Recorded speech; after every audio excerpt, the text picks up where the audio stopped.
नमस्कार. हे आहे आपलं एरंडोल शहराचं बस स्थानक आणि या बस स्थानकावरून आता या ठिकाणी प्रचंड गर्दी असते. थांबायला पुरेशी जागा नसते, त्यामुळे अनेक हातचालकी करणारे चोरटे या ठिकाणी चोरी करतानाही आपल्याला दिसून येतात. आता काही अर्धा तासापूर्वी एका महिलेच्या गळ्यातील सोन्याची पोत चोरीला गेल्याचं समजतंय. 1,00,000-1.5 लाखाची ती पोत असेल सोन्याची.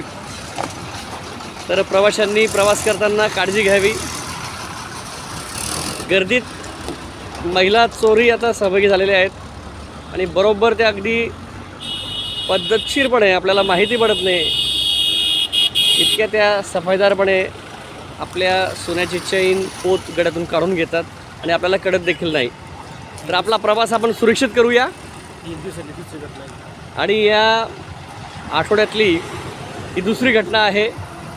चला तर मग प्रवास करताना काळजी घेऊया, सतर्क राहूया आणि आपल्या जवळील असलेला मुद्देमाल सोनं असेल वा वस्तू असेल ती सुरक्षित कशी राहील याकडेही आपलं लक्ष असू द्या. पाहत राहा न्यूज महाराष्ट्र एक्सप्रेस.